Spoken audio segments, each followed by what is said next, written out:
Welcome, everybody. I just counted way too long. It took 8 seconds to count. Yeah.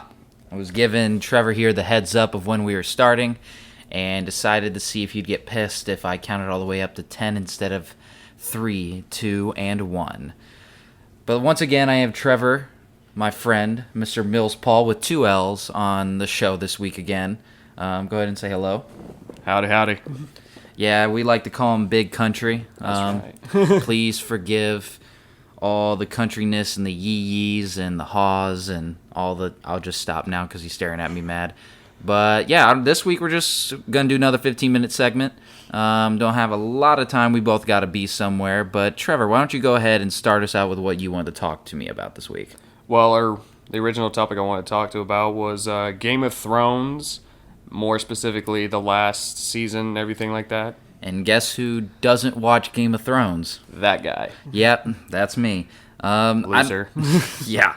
Dude, I spend way too much time playing like Skyrim and other stuff. I know that lore, I just don't know Game of Thrones at all. You'd like Game of Thrones. I hope so, because every time I see it, it just makes me think of Skyrim immediately. I'm not saying it's exactly like it. I know literally nothing at all, other than the dragons are coming meme. That's it. No, it's the winter is coming. Oh, my bad. There's the mother of dragons.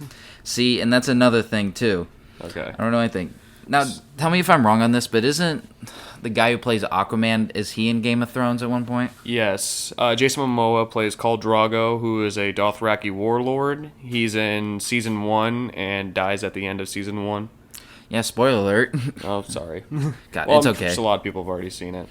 Oh, it's okay if it's spoiler alert me. I'll watch it regardless eventually. I was going to say, because I want to talk about the last season, kind of recap, so that's going to be a huge spoiler. Yeah, all the stuff going on with the last season, all I know is that people thought it was terrible compared to the rest of the show. I was going to say... Could you give me a brief idea of why? Okay, so if you watch it long enough and you understand everything that goes on, basically halfway through Season 8, they have an episode called The Battle of Winterfell, which is a leading battle against the living versus the dead. Basically, you have... Through the series, Daenerys Targaryen, who's the mother of dragons, her goal is to claim what is hers, which is the Iron Throne. The throne where basically the king or queen of all the 7 kingdoms sits. And, yeah. All this shit's going straight over my head. Anyways, through there, she has 3 dragons, whom they get bigger and bigger, and so forth. She gets a slave army called the Unsullied. They're all eunuchs, or they've all been castrated. That's quite awful. Yeah, she has her Dothraki army, which she married Khal Drogo, who is a widow, and, well, she basically kind of inspired a lot of them to lead, to, like, follow her lead, or else... All right. So what makes... I'm not done yet, sorry. Then you have all the Northmen, the people of the North, who follow Jon Snow, who you can later find out is actually a Targaryen. Oh. Yeah. A lot of spoiler alerts for me, I guess. Yeah, because Jon Snow... The last name Snow is usually a bastard name. Oh, okay. Okay, and then you have wildlings, which are people who live north of the wall. They're kind of like freelancers and everything like that. You have all them versus the dead, or White Walkers, led by the Night King, who's basically been alive for centuries, and his goal is to wipe out all human life and just have the kingdom of the dead, essentially. So there's that whole battle, a bunch of people die. Just like that, they just... A lot of people gone. were angry about it because they were hoping for that battle to be at the end. Because it was in the middle of the season? It was in the middle of it. The original plan for all the people were to go to King's Landing, which is the capital where the Iron Throne is.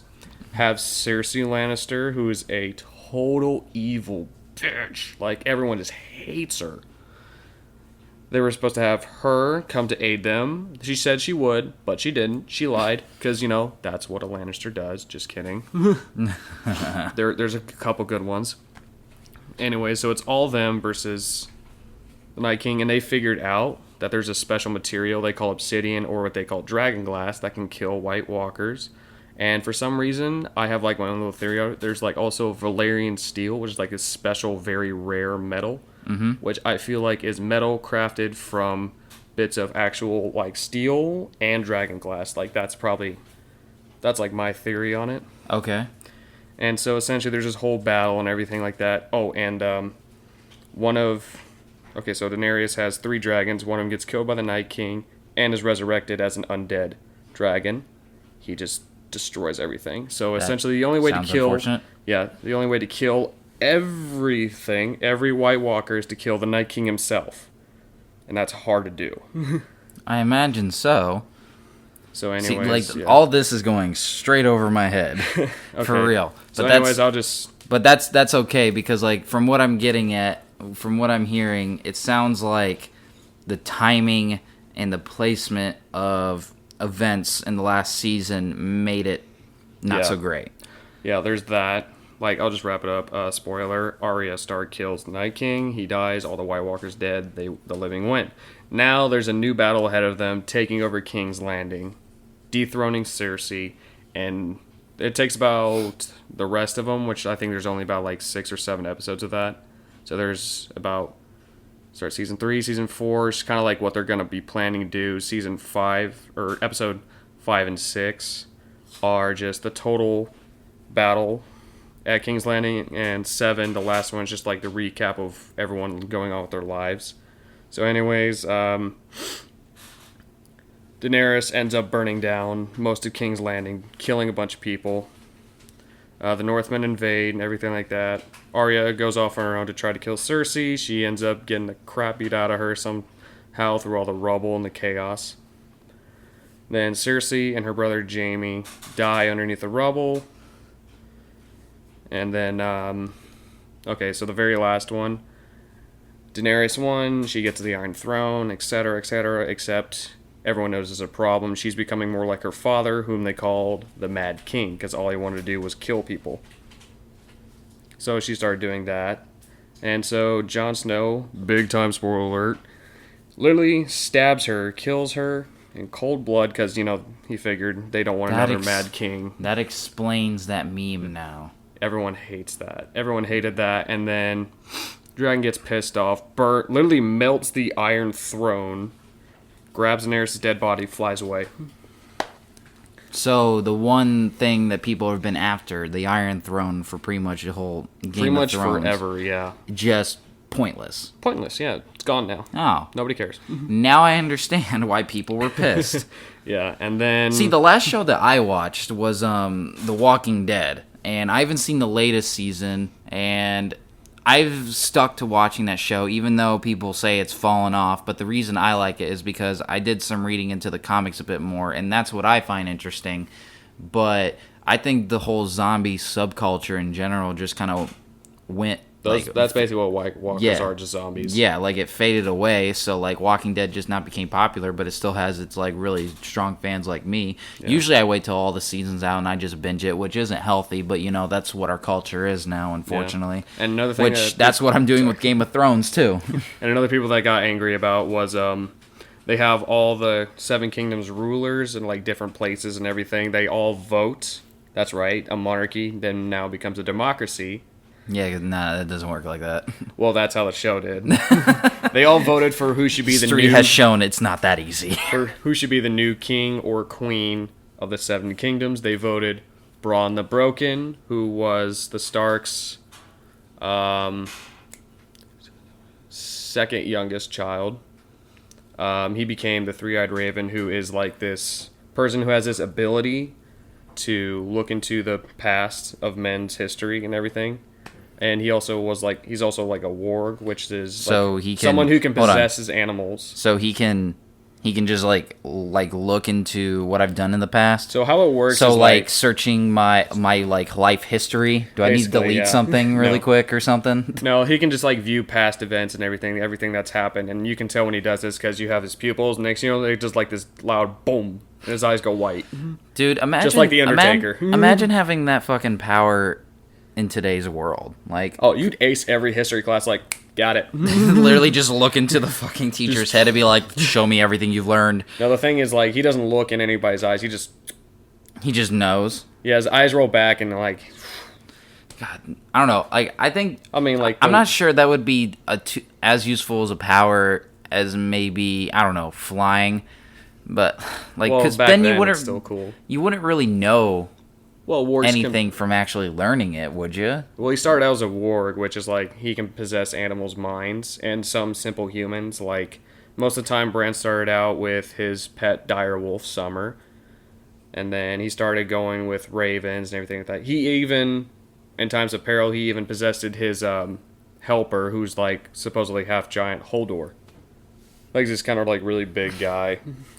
See, like all this definitely gonna go over my head, which I'm not too concerned about stuff being spoiled for me because usually things get spoiled for me regardless of how much I try. Yeah. Like I've had so many times where like I literally intentionally have the thing spoiled for me because if people get upset, then I know what to expect.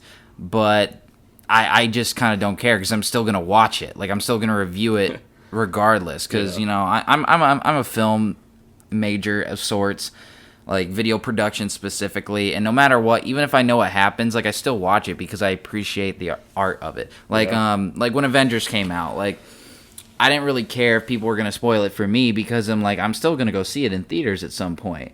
Fortunately for me, I had a buddy who decided to share him illegally streaming it on his laptop. Oh my god! Just because I was hanging out with him at the time, and he just pulls it up, and there it is, the first fucking scene, and it's Tony Stark just flipping the little airplane, and he just looks at me, I look at him, and I just go like, "Is that what I think it is?" And he's like, "Yup." It was like the second day after it showed, so like it already aired in China, and you could tell that it was from China because I had the subtitles, and I was like, "Well, I'm getting no consequences from this," but I don't think I'm gonna be against seeing it now. Yeah, sorry to keep going back to subject. There's just a lot of stuff that happens in the last season. So Bronn becomes king.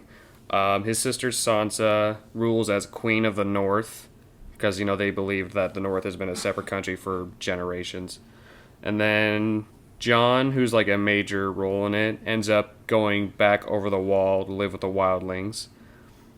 And Tyrion Lannister, who's literally the last of his family, becomes Hand of the King. And then fades to black. And that's the end. That's the end. And everyone hated it, except me, because I actually liked it. You liked it? I liked it. I'm one of the only few who actually likes it. All right, I have to hear this, because if everybody's hating it and you're the only person I've heard say they liked it, please give your reasoning and why. Well, first, we already saw Daenerys become just like her father. Even though she was trying to say she wants to be the breaker of chains, be freer of slaves, make everybody free, but also wants to rule. Right in the scene where she starts burning down King's Landing, she just like looks at all the surroundings, and King's Landing just snaps. She says the magic word to her dragon, Dracarys, or fire, and just torches everything. So she becomes a Mad King, literally killing thousands of innocents at King's Landing. End up, because of the rubble and destruction, end up killing Cersei and her brother. Then, you know, that was one. So, yeah, I felt it was poetic justice for Jon to make sure nobody else gets hurt, to kill her, even though super gross. But she loved him, or he loved her, because even though technically she's his aunt. Oh. And they fucked. Oh. Yeah. This show's really gross. Oh. It's interesting, but also kind of gross. Oh. Wonderful. Yeah. So. It was back then, so it doesn't matter, apparently. Okay, can you tell me who actually wrote the other seasons of Game of Thrones? Because I thought that was the big issue people It's more had. of the books. Yeah, by books. George R.R. Martin. Okay, and he wrote the books, and He they wrote based the off books, the books. and yeah, Okay, based so, a lot of it off. And he wasn't finished with season 8 yet, essentially, or I what? have no idea, except Because I read somewhere. I know I didn't do too much research, but months ago I did a little bit of reading when this was all going down, and people said it's because they didn't let him finish, and he warned them. He was like, "You have to let me finish." Yeah. And they were like, "No, we're just gonna end it and make some money," or at least that was the idea, that they couldn't wait because, you know. And sorry, like for someone who's in the video production business, I mean, like that's how the show business works. Like you have to keep constantly making money unless it's guaranteed it's going to be a good product, and people don't want to wait for that, or at least the higher ups didn't, which is unfortunate. But now everyone's calling for him to like remake season 8 and maybe even do like do it based on when he's done. There was a petition for them to remake it. I don't know how many people have signed it. A million. But my question is to you: is you said you liked how it ended? I liked it. Mm-hmm. You liked it. So if people wrote a petition and then they actually scrapped season 8, not saying it's going to happen, but they do. First reaction, if they do and restart, are you upset? I mean, I'd be a little bit upset, considering that I watched a YouTube video about something like a certain thing would like. I don't know how big of a role he has in it, but some things like he would change about it, especially with like the way he said he'd have the Night King battle, that whole thing be like at the end of it instead of in the middle. Mm-hmm. Okay, so I guess that leads to my next question. Yeah. Like, so is that like the only thing you'd really change yourself, or no? Is there anything you'd change at all? Like, it still leaves a bit of context or everything. Like, going back what you asked me, like why I like it.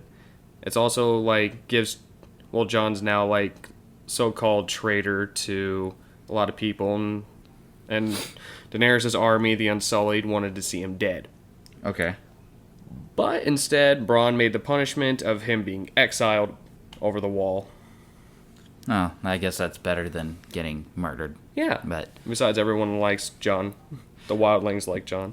Yeah. All right. Well, that's calling it for the amount of time that we have today in this podcast. So, Trevor, thank you for coming on and totally loading me with a bunch of spoilers. It's okay though. I mean, we may make this a two-parter because there's a lot to talk about. Hell, we might next week. We might talk about something different. Next week, I might have a different guest on. We never know here on the Nameless Podcast that I still haven't come up with a name yet. But thank you for listening, and let's head on out. All right.